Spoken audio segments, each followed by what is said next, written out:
What is up, brothers and sisters? Welcome to the Mitch Gray Show. Another awesome episode ready for you today, and another eventful journey in getting to this conversation. As always, it never fails. So, the uncontrollables in life tend to present themselves when we least need them. So, I have with me today my new friend. I have a feeling is going to become a good friend, Mr. Lee Chambers. Lee, welcome to the Mitch Gray Show. Hey, it's great to be on today, Mitch. Yeah, we had some eventful times trying to connect. The other day, my electricity kept flashing on and off in my studio, and it wasn't just me, by the way. For those thinking, did Mitch pay his electric bill? Yes, the electric bill was paid. It was across the whole town. We had a windstorm, so thanks for being patient with us, man, and rescheduling. And I'm excited for our conversation. So, Yeah, that's all what life's all about. Sometimes it's just not going to give you what you want, but you get there in the end. right, and we were the crazy guys that were going to try and still record during an electrical outage. Yeah, that's that inner resilience shining through. Right, exactly, exactly. So Lee, tell the listeners a little bit about yourself, kind of what made you want to come on the show and where you're at in life right now and how are things going? Yeah, so it's an interesting time at the minute, and obviously COVID has taken my new business, which is Essentialize, a coaching and workplace wellbeing company, into uncharted territory and thrown me into the worldwide straight away. And to be honest, I've only been set up with this particular business for a year. I do have another business which I've been running for 12 years, but this particular business was I was very much focusing on cutting my teeth locally and delivering a lots of local business, and then all of a sudden COVID's come along, and that's like, right, it's time to innovate, it's time to get creative, time to get all my physical assets digital and get that hybrid delivery going. So yeah, it's been a great time. And for me personally as well, next week I'll come off of medication after 6 years. So that's a really big milestone on my journey. And I'll happily tell you a bit more about that later in the episode. But yeah, good place. Life is challenging. You can't control external events, but you can help control exactly what's going on with you. Yeah, it's exactly right, man. I've been telling people since the beginning of this COVID issue that it's during these times of life that the innovators begin to thrive. And if you're a traditionalist and you're going to keep doing things the same old way, at some point that's not going to work. And what I've seen and the honor that I've had interviewing people on the show is the world is full of innovative people and it's full of innovators with idealism. And I think you're right there, man. So tell the people what you have going. What are you innovating during this time of uncertainty that's kind of taking you to the next level?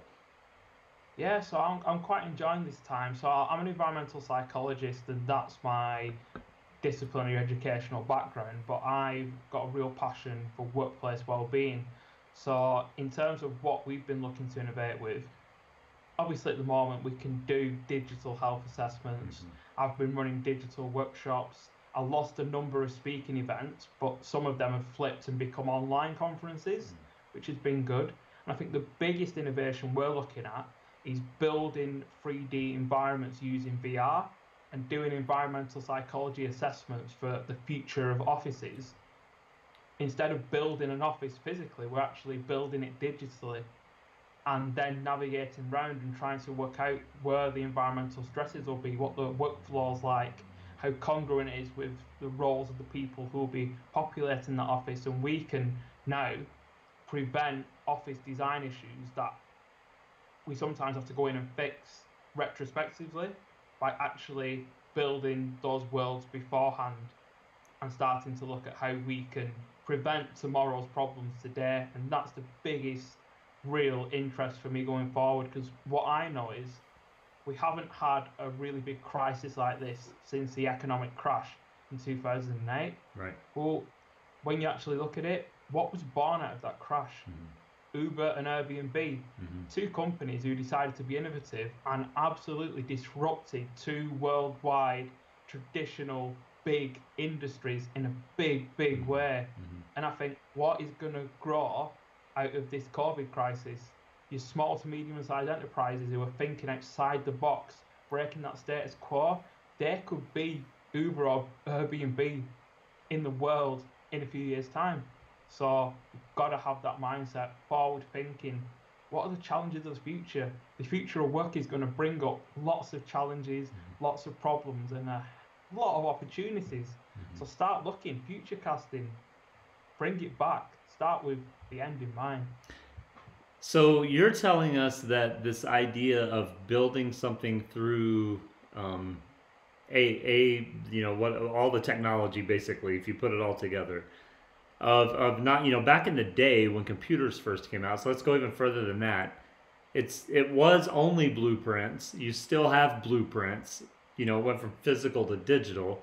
And then when computer programs came out, they were able to build things on computers. But you're talking about being able to build something that is so much to scale digitally and through technology that you can actually identify the issues that could come into play. Talk about that. That's incredible, man. When you really start, one thing I think about specifically, talking about disrupting the system, is the school setting, the educational setting. Schools are not set up; they're not conducive for learning at all. And so this idea of when new schools are being built to actually apply what you're talking about and say, okay, how can we set this up to the most advantageous perspective for a student and an educator? That's incredible, man, when you really start putting application to that. Yeah, the opportunities are massive, and when you kind of look, like my focus is around workplaces, but this is going to need to be applied not just to workplaces, but to home environments. Just start to think, more and more people are going to be working flexibly from home. So homes become more than somewhere to relax and live.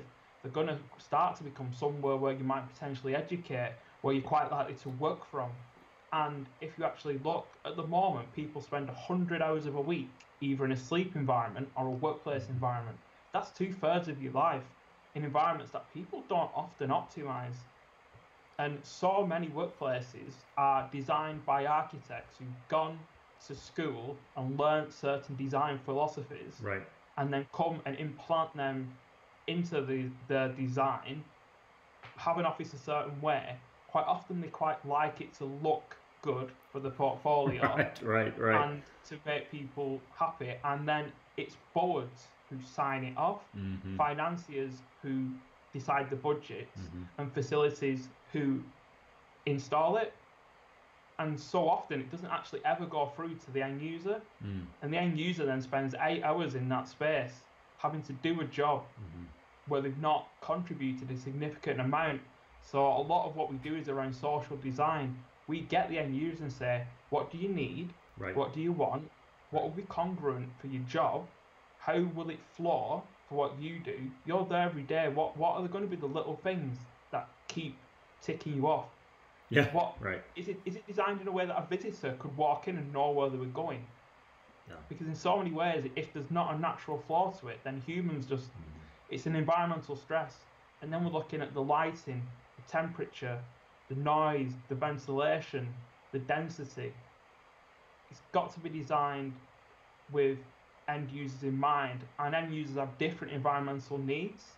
But at what point in an office design do you actually say, right, so Dave is going to sit here because he likes it where it's a bit cooler and a bit darker, and Sally's going to sit over here because she likes it a bit warmer and a bit lighter. It's like, no, here are the desks, here are the chairs, you sit there, you sit there. Right. Yeah, and not only that, you start pulling in the idea, probably about 10 to 12 years ago, there were a few workplaces that had this bright idea to implement some healthy eating and some physical activity during the workday. There were very few. And over the years, that's kind of become a thing where people are saying, okay, we have our people here 8 to 10 hours a day. Google was kind of the leader where they started creating, napping pods, and they started creating these cool things. The issue, though, is when you're talking about a physical workplace, is you're trying to implement new idealism and real human behavior inside of a building that wasn't set up for sustainable, essential human behavior. It just wasn't. I still walk into buildings now that have no windows. Like that should be the most elementary thing in a building, is windows and natural light.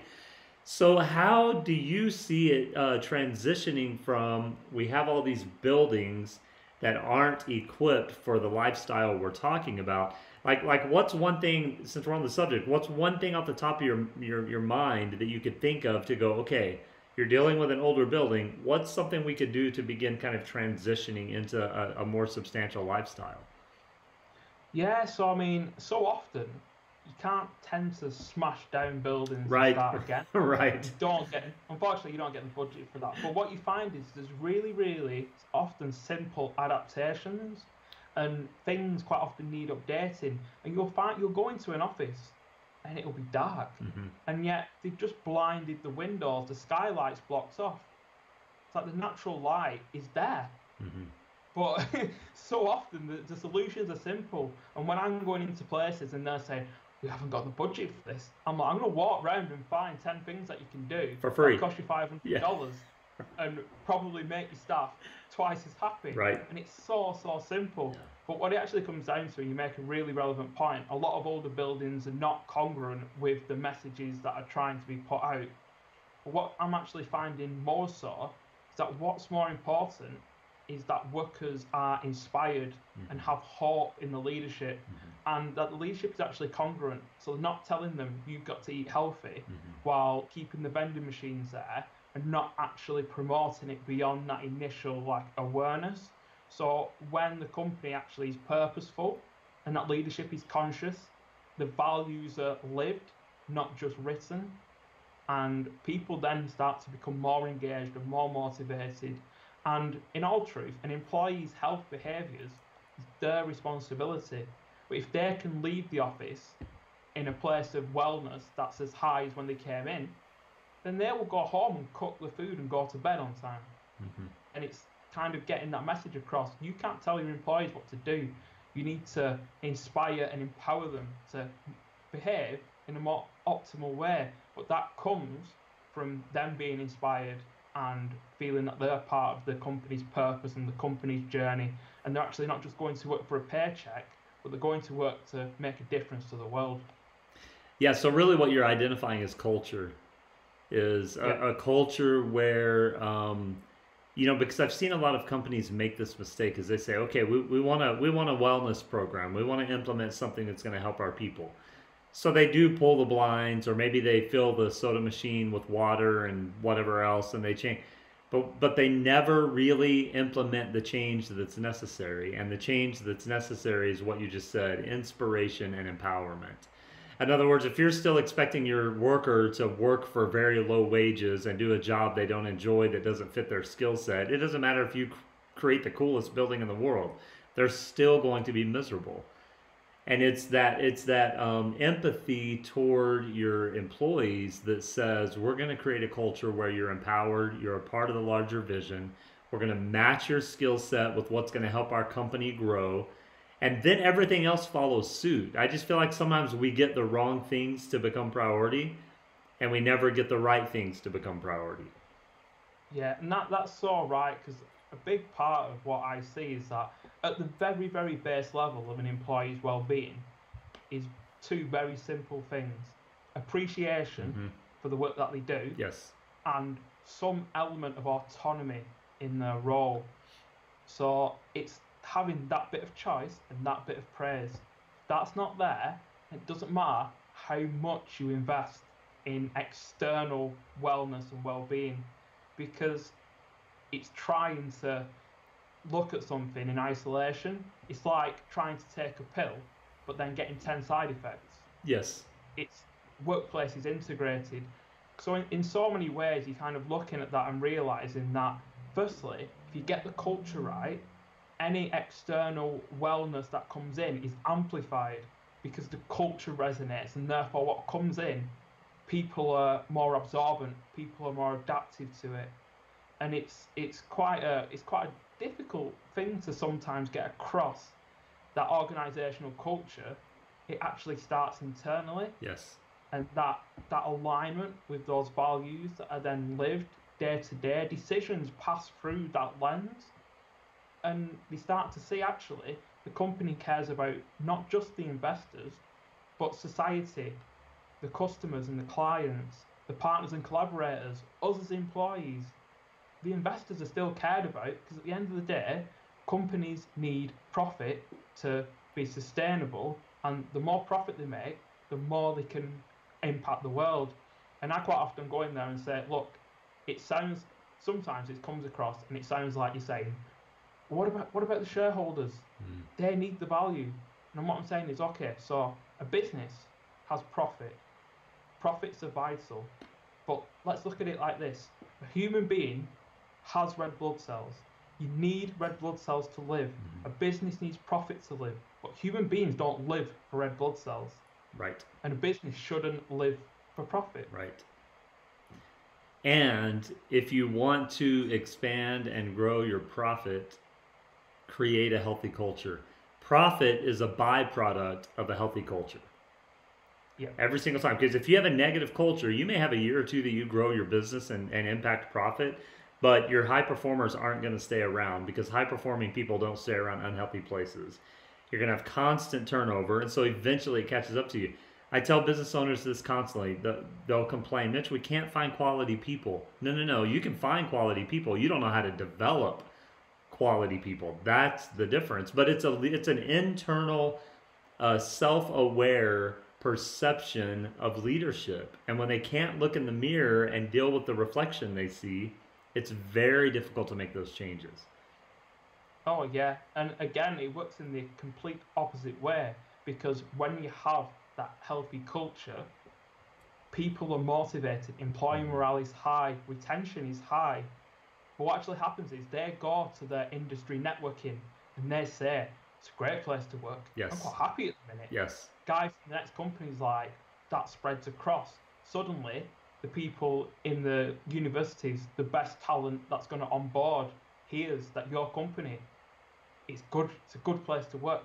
Suddenly, you get the best talent knocking on your door, trying to be headhunted desperately by you, and absolutely queuing up to come in, and you just attract the talent. Yes. And yet, again, sometimes in business, just that short-term view just blocks the fact that you can build so much in the long term if you just look that bit further. Mm-hmm.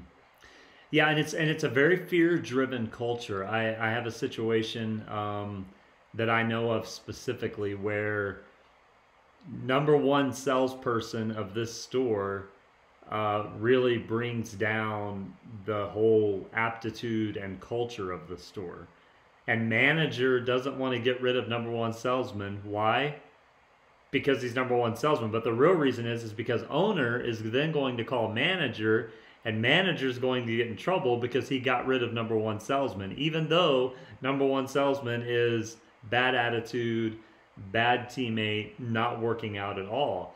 And I told manager, I said, you should never keep people based on sales performance. If that's your one standard of measure, you are not going to last very long. And it's just, I think, and as a business owner, I get it. You look at the checkbook at the end of the month and you want to see money. And when you don't see money, you start getting scared, and then fear starts guiding you. And that's the worst mistake that can happen.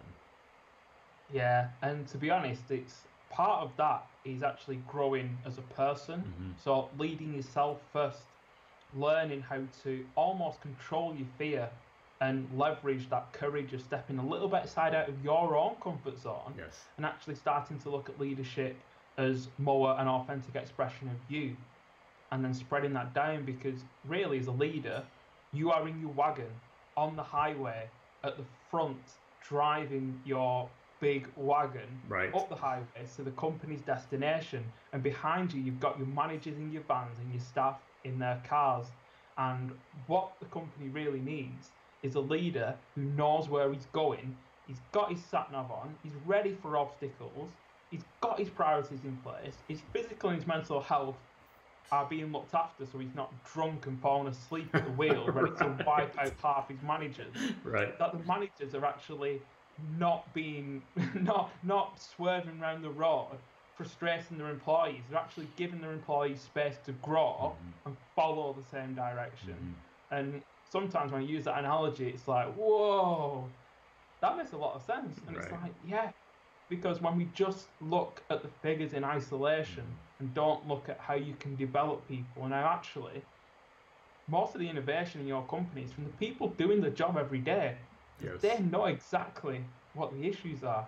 Yes. And they're the ones who are driving this company from behind. You don't see it, but it's true. Yes. Yeah, but you just said it. When we look at the numbers in isolation, we're it's almost like taking a book and turning to the 11th chapter and reading the 11th chapter and projecting what the first 10 chapters said. And we're missing the whole setup of the story, the foundational building of the story we've missed. And we allow that to freak us out. And I say it all the time to myself and to others, fear can be the greatest teacher that we have. And when that fear comes out and we face that fear, it's like, okay, what do I need to learn about myself during this moment? What is fear teaching me right now? And when we can learn that self-awareness, it changes the game, how we deal with ourselves and how we deal with others and how we run companies. Oh yeah, and that's why emotional intelligence is so vital. And I almost say like there's many leaders stood by that door, that fear door, Hmm. and that fear door is kicking that one toxic employee out because he's the best performer. Hmm. And they stand there and they think about it and they're not sure and they maybe look at the handle and then they really just open that door and walk through it. Right. Because on the other Right. side of that door that you fear Yeah. is the growth and potential that you're looking for. Yes. And it just takes you sometimes to actually stand up for your own values. Yes. Because at the end of the day, when someone starts a company, you have your values, you have a reason to start. Hmm. And yeah, you also have a balance sheet and a business plan and a cash flow forecast. But suddenly there becomes a point where you disconnect from those values. It just becomes about the numbers. Yeah. And when that happens, you get that disconnect. Very difficult to get it back because your business decisions should go through that lens. Who you employ, the clients that you have, the people you collaborate with. And if you can keep that congruent, you'll build a business that is consistent. And that consistency over time compounds and gets you to grow into a company that still has that same expression of value.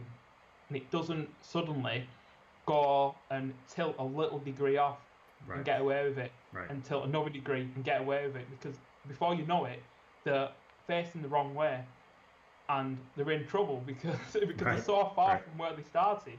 They don't recognize where they are, and suddenly business doesn't feel so much fun. Yeah, and it's interesting. I actually think that the reason so many business leaders have these challenges is because I think there are a lot of business leaders that start a company only for the money. In Hmm. other words, they see an opportunity, they want to take advantage of that opportunity, and so they begin a company. The problem with that is if money is your only motivator, it's going to cause a lot of headaches because it's not a sustaining motivator. No, no, and it's at the end of the day, money is not a motive. Actually need Right. something big. So it needs to be something that is something that you're strong at, something that you enjoy. Because it's going to be difficult. It's going to be dark times. It's going to be challenges. You need the sustained motive to keep going. But really, it needs to be something that you know you enjoy. Yes. You're strong at, but makes a difference to the world. Yes. Because as you continue to make that difference, that becomes your motive. That becomes what you're known for, and that becomes something that drives you forward, and that becomes your story. Because every company at its heart is a story, Right. and as we pivot and move through and change and evolve, because no business is what it started out as, that story stays with you. It stays congruent. Yeah. You are and express those values, and that is incredibly valuable because it allows you to navigate different eras of business in a functional way because you still stand. Take Johnson and Johnson for example. They've got that credo. They've got that message that says the shareholders don't come first here. Yeah. All stakeholders are valued, and that simple message has allowed them to navigate through good times, through bad times, through recessions, through depressions. Still here today, and they still portray those values, and that is incredibly powerful. Yeah. Yeah. For sure. For sure. So good stuff, but we want to know about you. How in the world did you end up on this path in life? Oh, so it's quite funny when I think about it. So I grew up in the north of England, and my family we were kind of my parents were really hard workers, didn't earn a lot of money, but they had enough to keep a roof over my head, keep food on the table, and I'm a first generation university student, so I went off to university and none of my family had ever done that before, so that was celebrated in a strange way, but I got there and I had my challenges while I was there. Right. Found myself actually struggling navigating the child to adult transition and struggled a bit with defining my own masculinity in a world where I didn't have the emotional intelligence to dig inside myself, the self awareness to know that actually you don't need to look externally for what you want to be. It's all inside, the authentic you. The root of the word authentic is author, write your own story. But I didn't know that back then. So I ended up struggling, isolated myself, failing university, and then having to go back. Managed to graduate, got myself a job as a financial advisor at a national bank here.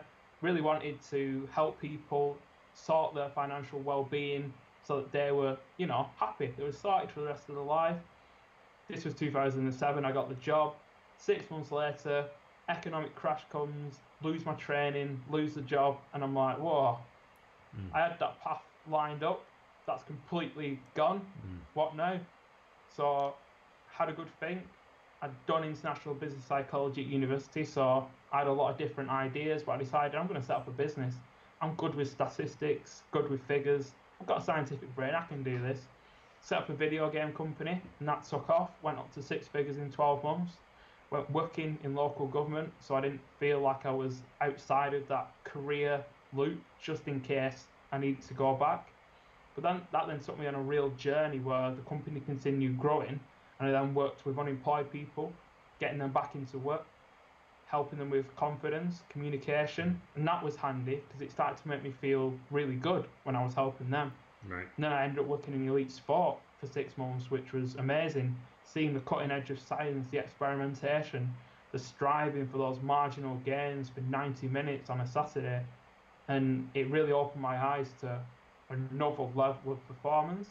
And then all of a sudden, in 2014, over the course of 5 days, I went from fully independent, fully mobile, living the life, to stuck in a hospital bed, not able to walk, and wondering what had happened.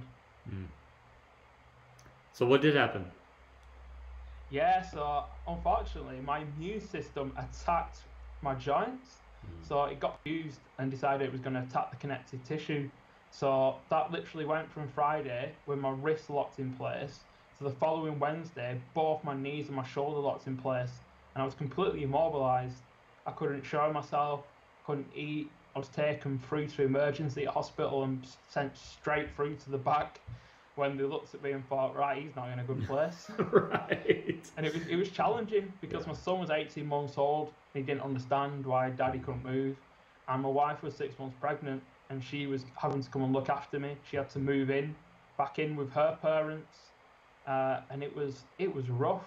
And I kind of had that initial shock, like, whoa, and in a lot of pain as my body was attacking itself.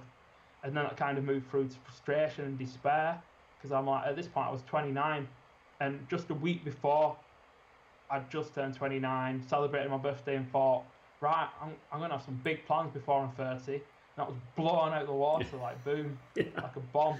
Right. And then I kind of, after that despair, I actually hit grief. I was like, am I going to be able to walk again? I'm a man. Like, my physicality is important. Like, I kind of pride myself on being sporty and athletic. And like, what's going to happen? What actually happened is on that second week, and you get an awful lot of time to reflect, lying in hospital bed, not able to move, like that. You're struggling to sleep because you're in pain. You get hours and hours and hours to just sink into yourself. What actually hit me was, whoa, okay, so I've been on this planet for 29 years, and not once have I been grateful for being able to walk. And that just like started to melt into my mind, and almost like literally went down to my heart, and I was like, okay, that's true. And actually, I need to start thinking about this because I've not been grateful for all these people who are now helping me feed myself, shower, do really, really basic things. Like, I can't even walk to the toilet on my own. And I've got people helping me. I've been grateful for those people, not enough. And then I went even further. I started to think, okay, so I've grown up in the first world. I've had free education, free healthcare, freedom to set up a business, opportunities to work in different industries, never been hungry, never been homeless. like, damn, I'm not being grateful enough here. Right. It's time for me to attack this disease as much as it's attacking me. I'm going to take ownership. I'm not sitting in this wheelchair taking medication and hoping I'm going to be all right. I'm going to get back on my feet. I'm going to do my exercises. I'm going to go to rehab, go to physio, and push myself until I'm back walking again. I'm not going to give up. I'm going to decide and have the identity as a man who walks. I'm going to cut off every other option, go all in on my recovery. So that's what I did, and not long after I came out of hospital, had to adapt all the things that I was doing. It was difficult. Most mornings I was in agony, stiff. My daughter was born not long after I got discharged, and I was like looking at her thinking, she's a baby, she's got no beliefs, she can't walk. Well, I'm going to wash off all these limits that I've got myself and be like her. And by the time she's walking, I'm going to be walking as well. And that power of why fueled me through those difficult mornings. I said, I can't just do what I feel, because I feel awful most of the time. Right. So I flipped it and said, actually, instead of how do I feel affecting the actions that I take, I'm going to flip it around and say, my identity is someone who walks. Therefore, my actions are, I'm going to do my exercises, I'm going to do my physio. Then I will feel good. Instead of what so many people do in that situation, don't feel like doing it. So action, don't do it. So identity, I want to be someone who walks, but I'm not doing my exercises. So it's not going to come. And my subconscious is going to be like, I'm lying to myself. So I was like, proactive mindset, push it. After 6 months, I was back on my feet, but then wasn't walking right. Pushed myself probably a little bit too far too quickly, and my lower lumbar vertebrae started to compact together, which is really painful. Right. But then went back into physio, and after 11 months, I was back walking again, walked a mile unaided, stood by that lamppost and felt like, you know what, if I can do this, what else can I do? The potential's there. Like, I'm going to push myself further. And I decided I'm going to try and help other people through the suffering. Hit that point, because you need those negative emotions to come out at first. You can't bottle them up. We're humans. We've got to have that full range of human emotion, from the depths of despair to the joy and happiness, and we've got to experience all that. There's a reason why we have that spectrum. And yet, that point where I flipped, I decided I wasn't going to suffer and have that choice of suffering. Going to take the choice of ownership, of accountability to myself, and my health outcomes are in my control. This isn't. I've been struck down by lightning here, lying in this bed. Right. But how I react to that, it's my choice. Yeah. And when I kind of slipped into that mindset, I choose, and I'm choosing not to suffer anymore. I'm going to use this suffering and turn it into growth. Wow. So you mentioned earlier in the show that next week you're slated to be done with your medication, because you've still been having to take medication for this situation. Yeah, so my medications control my immune system by dampening it so it doesn't attack me. Gotcha. So otherwise, it would have kept attacking me. And it's just unfortunately misprogramming, and we're only in the early stages of understanding how all that works. Right. So yeah, I then decided, after getting out of hospital, getting walking again, like, this isn't the end. I've got this chronic disease for life, so it's up to me to control it, because otherwise, we're taking this medication, and it's toxic. It kills your white blood cells off. So what else is it killing in the process? Right. And I was just like, I can't take this stuff. This is stuff that I'm taking in a low dose, but for a higher dose, they use it for cancer, and they use it for abortion. Wow. That's how toxic it is. So I was like, right, I need to find a way to come off this stuff. And I've done qualifications in performance nutrition, done qualifications in strength and conditioning coaching, I've done qualifications in advanced sleep practitioning, and those helped me get into elite sport. But they also, really, the driver for doing them originally was so that I understood my physiology better. But I thought, if I can use my experience and qualifications through that, then can I experiment with my nutrition? Can I experiment with my sleep? Can I experiment with my movement to optimize it for me? Because we're all bio-individual. So we've got our own epigenetic expression, we've got our own microbiome, we've got our own gut enzyme makeup. So there's no point me going and getting a diet plan off the internet. That's Right. for someone else. Right. Sleep Right. schedule, it's for somebody else. It's not for me.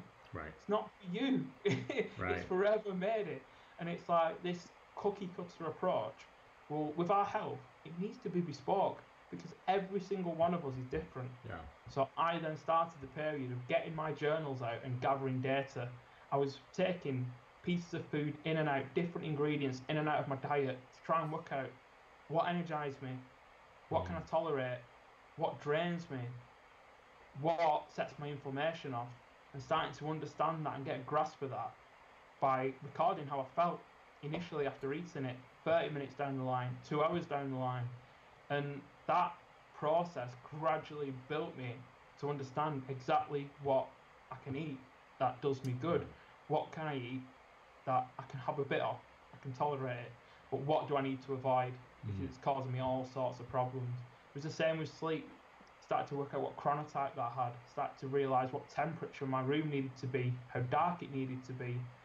Did I need an alarm? Actually, I needed an alarm to tell me to make sure I got to sleep.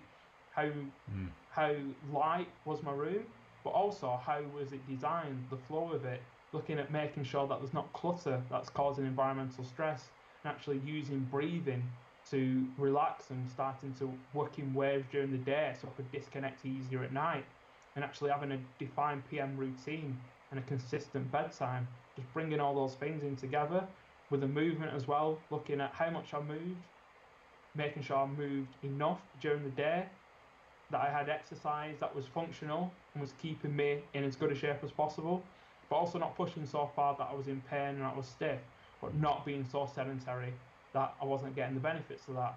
And put all that together with the mindset of gradually managing pain and understanding my fatigue and building those habits into my life so that I had a good morning routine and a good evening routine, just built me to the point where now I take my last dose of medication next week and then I'm controlling my disease by lifestyle alone. And that's massive for me. So, have you done enough self-study that you're confident totally that you can control all of this by lifestyle? Like, is that something you've had conversations with, your doctor or something on? What does that look like in exploring the idea of I'm going to get off the medication?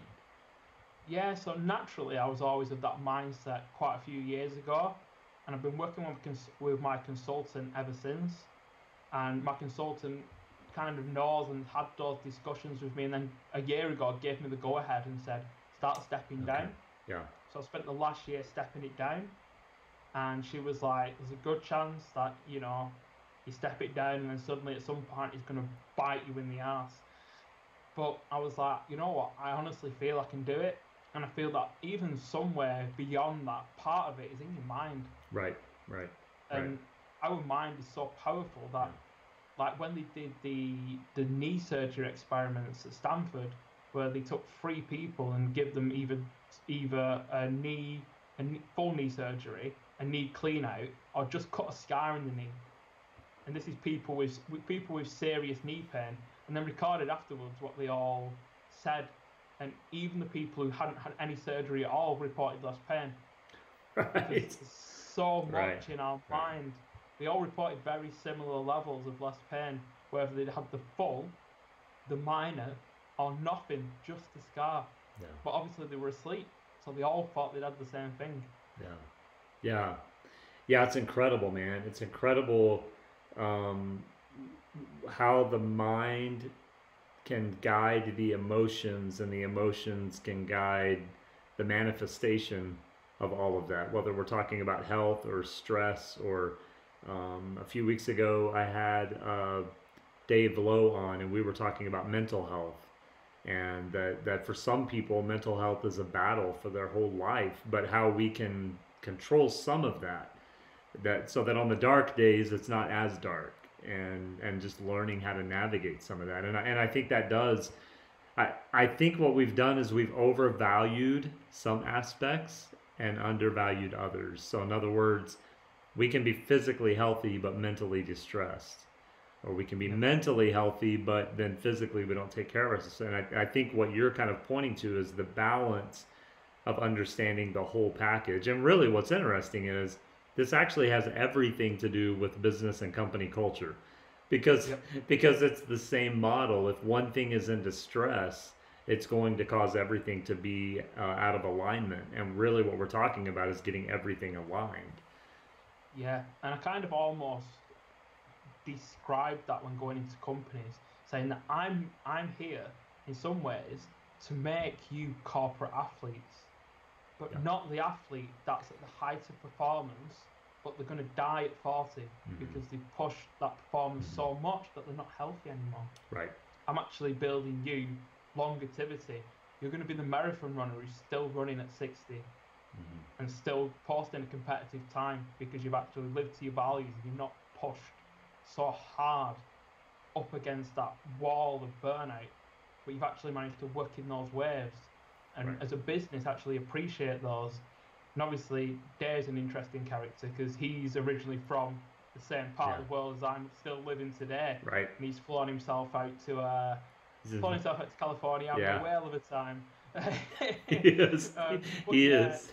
in so many ways, it's that interconnection. And a big thing that I actually say is what's really interesting is if you look at high arousal states, Hmm.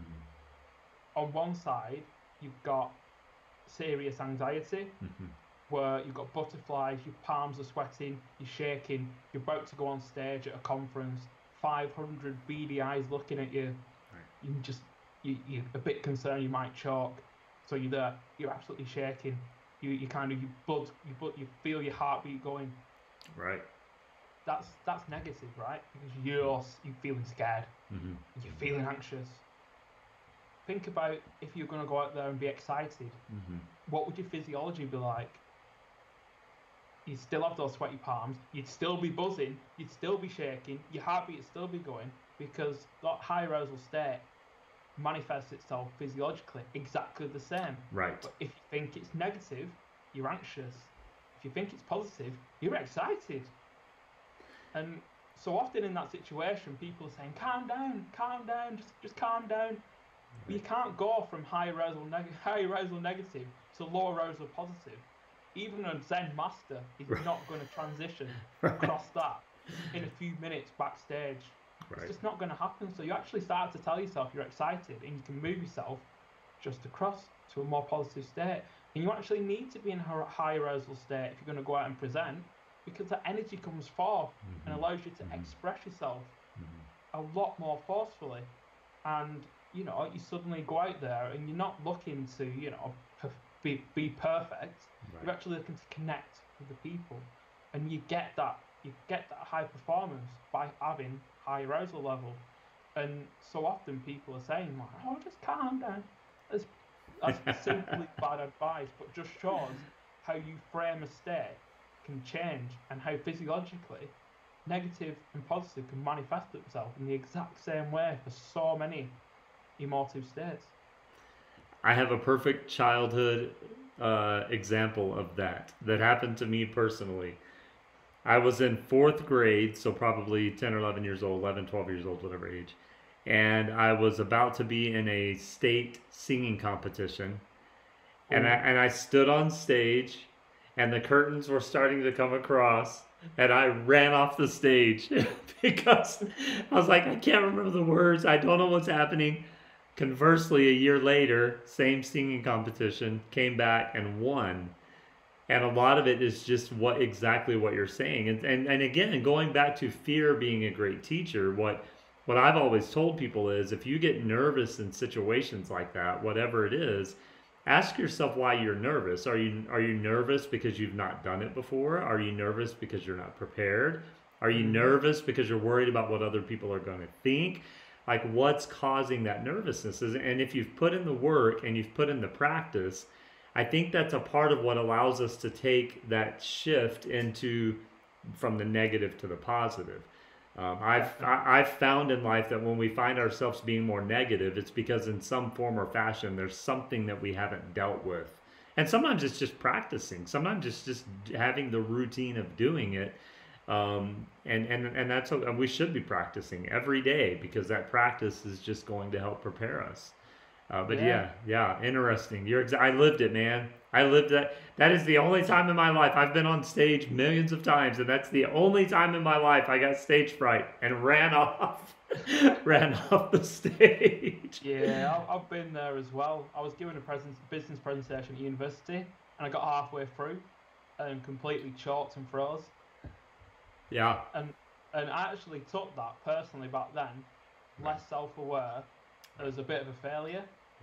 And only when I actually stepped back, removed the emotion from it, decided that it wasn't me that was a failure, but I failed because I hadn't prepared. Yes. And Yes. you can't go back to your failures, unpick them, find the lessons, find the treasure, unless you're actually able to, be self-aware enough to say, it's not me who failed, the situation failed. Right. And every failure, there's lessons to take for the future, things not to do, data and experiments to crunch to work out what to do in the future. But like an oyster doesn't create a pearl unless a parasite gets in and attacks it and irritates it so much. That little pearl is like your little bit of treasure in every failure, in every challenge. And you can actually take that and make yourself a necklace over your lifetime, and you'll be a lot wiser than the person who just put the head in the sand and never looked back on the failures and unpicked them. Because again, it's that kind of mindset of just thinking, we're going to go through challenges. In fact, life is not a straight line. You get lots of bumps. Right. It's like an ECG. Right. It's like a heartbeat. Yes. And you've got to have the resilience to bounce at the bottom to get back up to the top.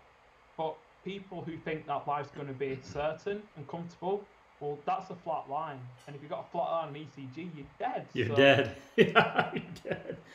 Well, I think you just said something that was actually very symbolic when you said, you can take those memories of those failures and what you learned and make a necklace of it. And I think there's something very symbolic to hang on to what I call those watershed moments, those moments that you learned the most about yourself. But you can only learn the most about yourself if you're willing to go back and explore. And that's when you've got to face the shadow. You've got to face the reflection in the mirror and go, okay, was I responsible for this mishap, or was it something out of my control? Either way, what am I going to learn in this moment in time? And I think it's important not to revisit them to where you revisit that negative experience, but to revisit them to where you can appreciate. You talked about being grateful. And I think having a mind of gratefulness is something that we could all do a better job at, because we forget sometimes. And for me, the gratefulness is birthed from the mistakes that I've made, the humbling experiences. It wasn't a mistake that you made, but it was definitely a humbling experience that made you go, oh, wow, life is a lot better than I thought it was. Yeah, and when we look at our past, what's important is that we reflect. We don't ruminate. It's obviously like cows ruminate, they chew the cud, they sick it back up, they chew it again. Yes. And sometimes people have that situation where they just bring the past back and back, back and back, and that becomes the thousands of the thoughts that they have most days, and then they wonder why they don't gradually move and evolve onwards. But that power of reflection, to go back and say, could I have done something differently?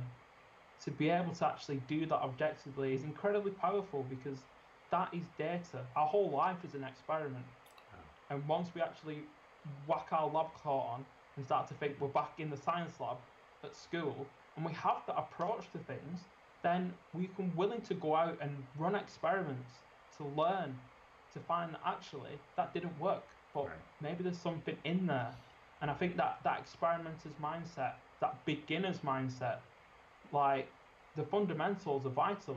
Your fundamentals are simple: looking after yourself, you sleep, what you eat, moving.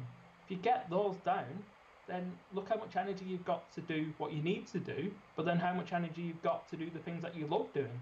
Right. Yeah. Amazing stuff, man. So what does life look like going forward for you? You've got all this transition that's happened. You've got new challenges. You've got this new company. You're doing all of this self-observation. What does life look like moving forward? Yeah, so I'm kind of intertwined into a lot of different things. I'm looking to do more speaking. I was doing quite a lot of speaking in education because I'm really passionate about expressing the future of work Yes. in human form, because a lot of it's in technological form. Well, I'm looking and saying, right, so you guys, you're the future leaders sat in front of me right here, and you're going to need emotional resilience. You're going to need cognitive flexibility. You're going to need to understand the power of questioning, the power of communication, and how to foster creativity. Because as algorithms machine learn many processes, there's certain things that they won't be able to do as quickly. Mm. You need to be there. You need to have the emotional intelligence to be the leaders of the future. Yes. But first of all, you need to lead yourself first. You need to be self aware enough to understand who you are authentically. Then you can help other people lead themselves. And being a leader is not about having a lot of followers, it's about helping other people become leaders and empowering them Mm. to lead themselves as well. And really, the secret of leadership is simple, it's love. Yes. Yes. Yes. That is That's that's the statement of the day, my man. That is the statement of the day. It's kind of funny. I was reading something the other day about leadership, and someone was relating it to social media. And the whole reputation of social media is to have more followers. Yep. And I don't remember who it was or where I saw it, but someone said, I don't know why everyone's worried about having so many followers to be a great leader. Jesus only had 12, and he did a pretty. I thought that was pretty funny, actually. Yeah. Yeah. There's always I always like have a laugh and say, okay, and unfortunately the death of Mr. Thomas. And Mr. Thomas, he had 1.2 million Instagram followers, Right. and he had many people following him on Twitter.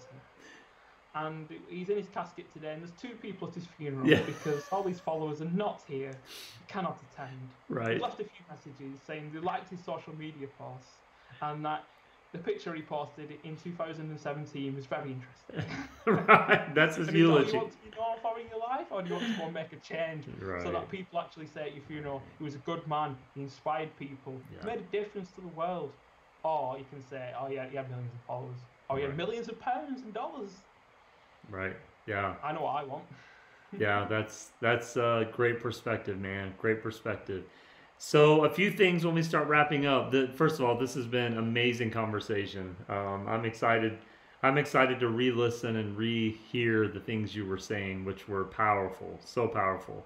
Um, if someone wanted to, because I know you do a lot of coaching for businesses, but you also do some personal health coaching as well. Is that correct? That's correct, yeah. Yeah. So if someone wanted to reach out to you, obviously you're in another part of the country compared to most of my listeners in America. But if someone wanted to reach out to you even for some personal coaching, what would be the best way, if you have your website or whatever that would look like? Yeah, so the best place to find me would be on essentialize.co.uk, and that'll be you'll put that in the show notes, Yes. and you can hire me there. But I'm also on social media at Essentialize on Twitter, at Essentialize Coach on Instagram.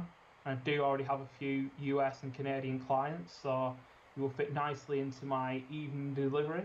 So hop on board if you like the sound of what you hear today.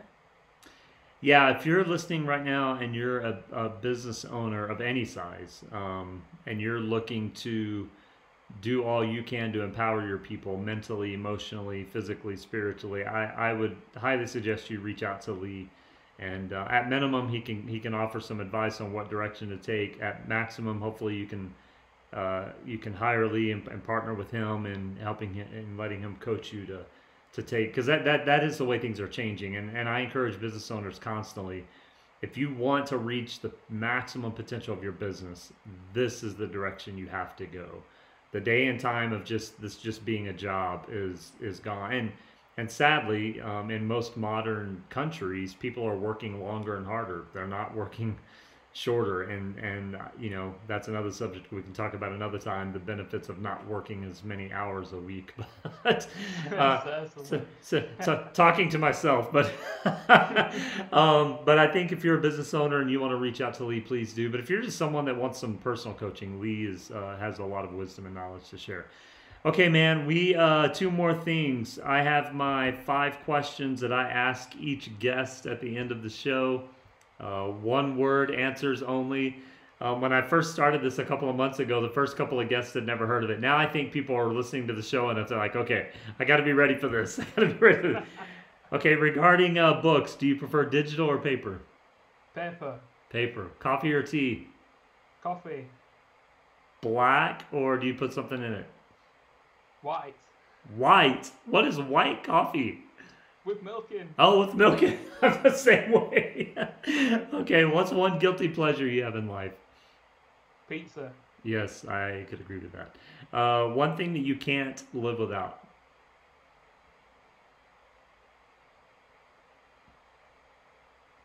Podcasting. Podcasting, okay. I'll let you go there. And favorite season of the year? Say that again, sorry, Mitch. Your favorite season of the year, like weather-wise, fall, winter, summer. How do you guys do that over there? Do you call it fall, winter, summer, spring? Or do you call it something else? Autumn instead of fall. That's the only Autumn. difference. Okay, yeah. What's your favorite season? Autumn. Autumn, yeah. Same for me. Good. You did good. You kept it to one word. Nice job. Nice job. You were ready, though, I have a feeling. Sometimes I follow the rules. Most of the time I'm disruptive. I'm the same. I'm the exact same. Lee, this has been great. What's one thought you would like to leave with the people before we finish the show up? I'd definitely like to dip in and say now is a time of crisis. You can either see it as a threat or a challenge. Mm-hmm. It's a challenge. Mm-hmm. Go out there. You can be the next Airbnb, you can be the next Uber, or for yourself, step back, reflect, start building, get closer to your potential. Your potential is unknowable, and you'll start to realize that once you start on that path to find it. I love it. That's a great way to end the show. Yeah, and brothers and sisters, we are hoping that you are safe and well. We know that all over the world, especially in America right now, there is a lot of unrest. And Lee said it best when he said leadership is about one thing, and it's about love. And we are all leaders, some form or fashion, whether you're a parent or a teacher or a coach or a business owner. All of us are leaders, and I just hope that we can lead in love and compassion and mercy to those that need it most. So follow Lee on Twitter at Essentialize. In the show notes, you can find his website. We'll also post that on our social media channels. Make sure you subscribe to The Mitch Gray Show. That's The Mitch Gray Show, Gray, anywhere you listen to podcasts. And follow us on social media, M Gray Media. And I want to leave you with one last thought that Lee talked about earlier, and that was a statement: take the choice of ownership. That is the wisdom for the day from Mr. Lee Chambers. Lee, this has been great. Thank you, my friend. If you'll stay on the line when we finish up, we'll chat for a second. Brothers and sisters, make sure you subscribe to the show. Make sure you have a great week. Reach out to us if you need some support or assistance or encouragement or inspiration. That's why I bring guests on the show. We're building a small network of people that are ready to influence your life in a very positive way. So have a great day, and we will talk to you next week.